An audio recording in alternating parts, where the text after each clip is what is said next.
am Rachel, and welcome to the Recovery Daily podcast.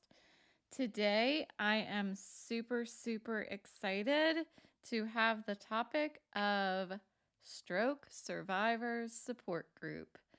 I was overjoyed to have finally been put in touch with some individuals at Innova that offer stroke support groups.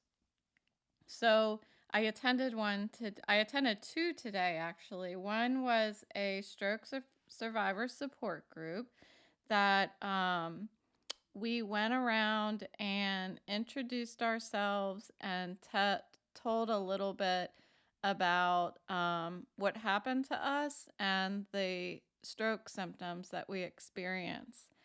And I was I was brought to tears, of course, but I wasn't the first one, and that's what meant so much to me is there were other individuals that were dealing with similar experiences where you wouldn't know that they had a stroke by looking at them, and that's what I have experienced. So, and I know that everyone's experience is different and everyone's experience is challenging, but it was really nice to be able to relate and to be able to sit virtually in a room with other people and have them speak to my story a little bit, to share what I'm feeling, to have somebody say something comes out of their mouth that is exactly what I'm feeling is just it's such a relief. So I really am overjoyed that I have been finally connected with some folks that are like me, and I'm looking forward to continuing to grow in that fellowship and learn more from other people that are just like me. So there, I'm not the only one dealing with constant pain, and I'm not the only one that has had to walk away from a career when you're feeling like you're really at the top of your game, or at least right on the verge of great things. And so it's so far the folks that I have been connected with over the past several weeks that I've started doing this podcast have had to endure and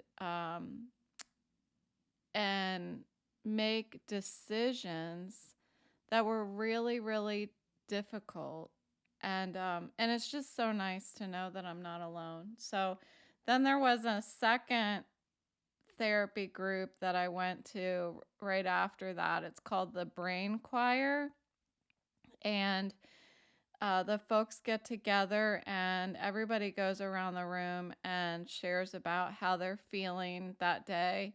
And then they play music together, and I'll share a little bit about that. But one of the things that I learned today was about the stages of processing trauma. So that was another thing that I could really relate to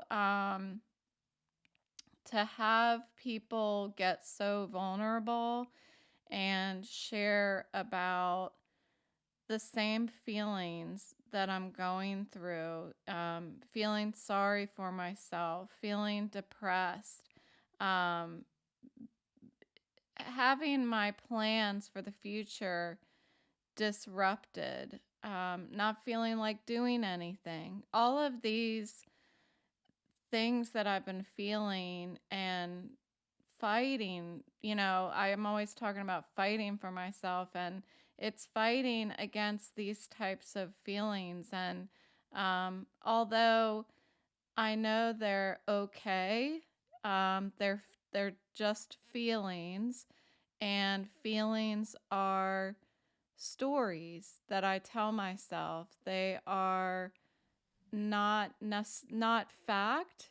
They are something that I can talk back to, really, and I can make decisions about how I want to feel, and so it reminded me, and I'm glad that that was reaffirmed today. It reminded me very much of the stages of grief as well. So, um, what I think what the formal stages of trauma, healing trauma, are depression, denial, anger, bargaining, and acceptance. And I want to share just a little bit about how I can relate to those different stages, because I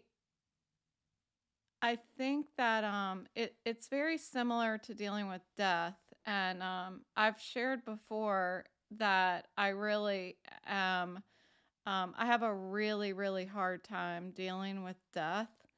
I know everybody does, but I still can't help but think I'm unique. I know I'm not unique, but I can't help but feel that way, that I'm the only one who just can't process death, and that kind of thing. And I think that in this stroke recovery, I have been feeling very much like I'm the only one who feels this kind of depression, this kind of grief, this kind of like um loss, and it's just not true.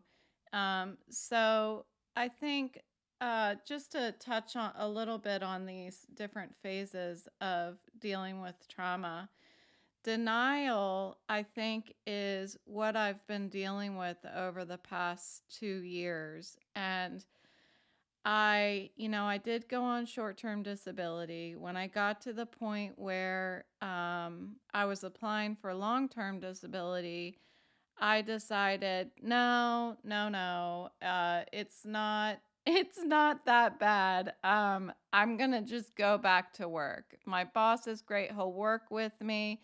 If I don't feel well, I'll take a break, and I'll work with him to customize my hours, because he's been really understanding in that way.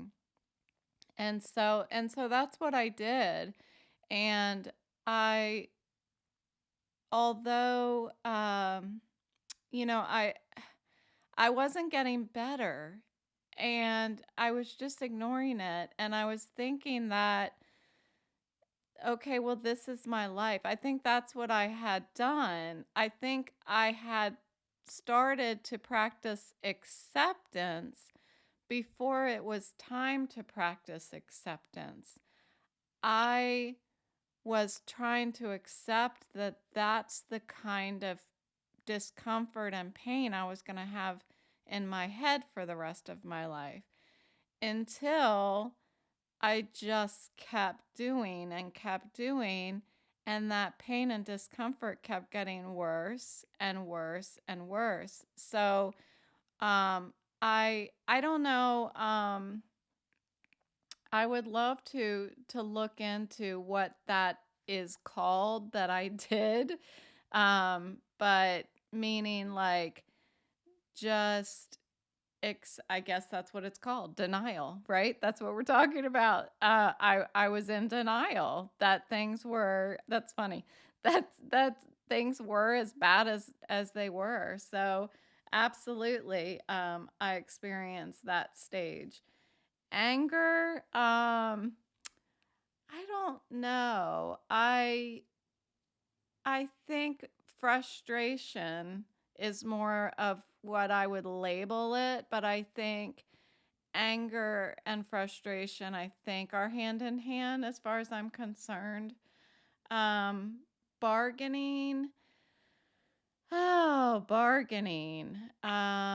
Yeah, I think that's what I've been doing over the past 2 years. If my perception of that word is correct as it applies here, I have been like, okay, I'll do this, but I won't do that kind of thing. I'll I'll not I'll not apply for long-term disability, but I will make sure that I take breaks. Well, of course, my obsessive behavior, my obsessive, like career focused mind, um, if I get into something, I'm not taking a break until it's done. And so, I think I was doing some wheeling and dealing with myself, and I was losing every time. Next, depression. That's what I feel like I'm going through now. And that is because I am trying to practice acceptance. That's what I feel like is happening, that I finally like threw up the white flag and said, I'm done.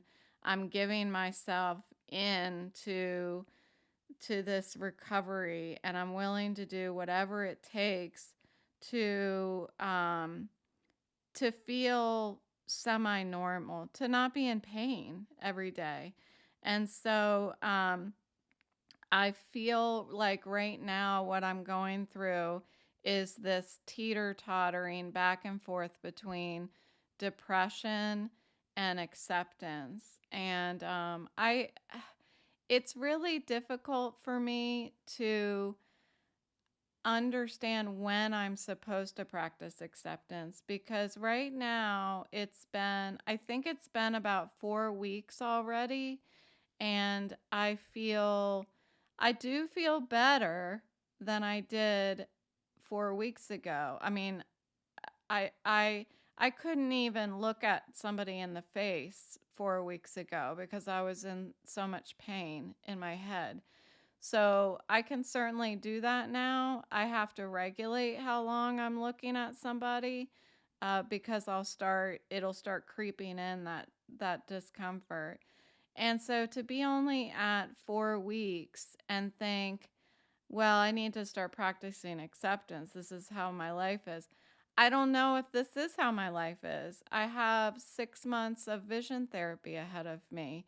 I don't know what's going to happen. I had a really good day yesterday, and when I have a good day, I tend to stop being so good about, not looking at my phone, not looking at the computer, because I can look at it. I have to practice self restraint. And so it doesn't take but seconds before I do something I'm not supposed to, that head discomfort and pain comes back. So it came back today. I think that as much as I wanted to be, um, I was so eager to be a part of this stroke support group that I tended to look at the phone to see, I wanted to see people's faces. I wanted to see which stroke survivors looked normal and which ones looked like you could tell that they had had a stroke. And the reason why is because that's one of my challenges. Like I said, everybody has challenges in whatever has happened to them. My personal challenge is that I don't look like I had a stroke. So I feel very much um, like I have to convince people that I'm not lying. I don't know where that comes from. I have no idea why I feel like I have to justify what I'm dealing with. But I have yet to run across anybody who thinks that I'm lying. I don't know if that comes from back when I was an active alcoholic, and that I had challenges with honesty with myself and honesty with others, that I'm fearful that people are going to think that this is some sort of behavior of mine that, that is something that I did when I was drinking. I don't know. There's something there. But I'm really grateful that I don't really have to worry about that, that kind of thing. So I did look at the phone, and there were a lot of folks that looked like they did not look like they had a stroke. So it just made me not feel alone. It was nice. It was really nice. And some of the things that I learned today from some of my peers in the stroke support group were that anger and sadness and depression. Find a way. Somebody shared, find a way to channel that towards your recovery and let it motivate you. And that is precisely what I'm doing with this podcast. And so I did share with the people in the support group that that's what I had chosen to do, to start a podcast, and they were really happy about it. And I shared it. I shared the podcast, the name of the podcast, with the folks in the meeting. So I'm hoping that if any of you are listening, welcome. I'm really so happy to have joined our journeys together. And I think it's important that, just like back when I was drinking, I chose my friends based on how much they drink. We choose our friends uh, based on us, being on a similar journey, because we like to have peers to talk to that have a common goal. And sometimes I know in my life, I have been experiencing different things in my life, different challenges, whether it's divorce, parenthood, these types of things. I felt alone sometimes. I may have not talked so much with other parents as um, like at the bus stop. There were all these parents that they would meet up and have coffee together and stuff. I didn't want to have anything to do with them. I didn't want to. I mean, everybody was friendly. I don't mean that. But I was too busy making sure that I could get back home and drink again. Yes, right after the bus stop in the morning, that I didn't really have any sort of fellowship at that stage of my life. And the same holds true when I was going through divorce. I didn't have anybody to talk to that was experiencing the same challenges that I was. I had a therapist, and but therapy, as much as I love therapy and I've learned so much in therapy, there's so much to be said uh, for just talking to somebody who's on the same journey as you, and trying to figure things out with you. I've mentioned before, we're not given a brochure for how to live life. Um, if we were if we were, I feel like we would have been given it in school, but they don't teach you how to live in school. I think it's something that's learned through experience, and God knows if we have the right support group around us, just friends and family, even, much less this kind of support group where you can share stories with each other and and cry together. That's what I did today. I mean, it was so healing. It was so healing. I'm so happy that I got to be a part of it, and I'm looking forward to joining that again. And so, what stood out to me in the music therapy, I remained pretty quiet in the music therapy. I I was really moved by what I was what I was hearing, what I heard, what I was watching, and what I heard watching. I mean, I wasn't. I was trying not to look at the phone, but I can't help but keep glancing at it because that's what, as somebody who can see, that's how we digest information. We listen, we hear, we touch. And so I want to soak it in with all of my senses. So I have a hard time keeping my eyes looking away or keeping my eyes closed. But what I heard was a bunch of people who have suffered from different types of strokes, and they are all very much alive. And by that I mean a lot alive on the inside, spiritually alive. And what I was thinking, I actually wrote down some thoughts while I was sitting there because I was just so moved that for some of the people in the group, life looks different on the outside. And for some of the people, life looks different on the inside. But for that hour, the music was reaching everybody.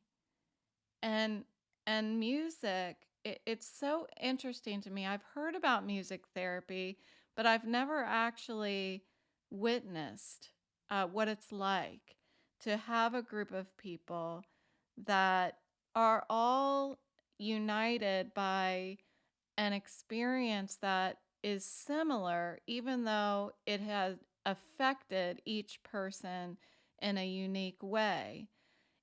It reminds me of, just as everything does, it reminds me of sobriety. It reminds me of the disease of alcoholism, and how in my sobriety fellowship we are united by one disease. The same thing happened to all of us, but it affected each one of us in unique ways.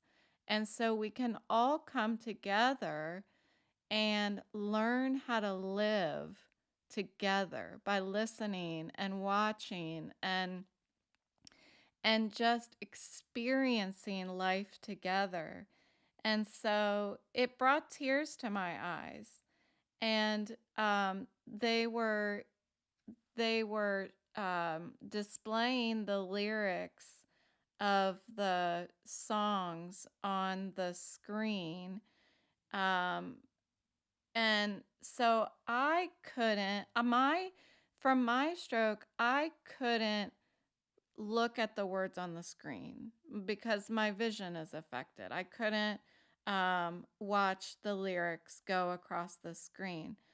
Other people in the group couldn't form the words of the song with their mouths. And but the music still, although everyone had their own way of processing the music, of feeling the music, and of being moved by the music, it brought everyone together for a moment. And There was even an individual who said he didn't like the song or something like that. And I couldn't help but laugh because even if you didn't like the song, you're still there. It's still an experience and you're still sitting together with with just a unit of beings just like you. I mean it's just it was so comforting to me. Um, and so the support groups, I feel wholeheartedly will help keep my mentality um, uplifted, which is important for me to, for so many reasons, including not picking up a drink, but outside of that, to have joy. I keep talking about having joy. That's what I want. I want so badly to continue to experience joy no matter what, no matter what. And so I'm going to keep not I'm going to keep not keeping things inside me and share it with another human being because when I when I don't stuff things down into my dark place, I feel harmonious on the inside. And I'm the only one who's responsible for my feelings. And as I said yesterday or the day before, my serenity can only be given away, it can't be taken. So I have a decision every day to live happy, joyous, and free. My feelings are choices, they're stories that I tell myself. I've learned through my sobriety recovery that I have to have fellowship to heal. I have to. And it's the opposite of what I thought I wanted back when I first got sober, when I first decided that I wasn't going to pick up a drink again. And so today I know that I need a fellowship of stroke survivors as well. And I am just elated that I have found it. I'm elated. I have a lump in my throat. And so, for any of those people that I met today, and all of you wonderful, lovely people that are listening to this, thank you for giving me that. You are giving me a community and you're giving me a fellowship. And that is how I'm going to heal. This is how I'm going to heal. This is how I am healing. So I'm just so absolutely grateful. And thank you for listening. I will talk to you tomorrow.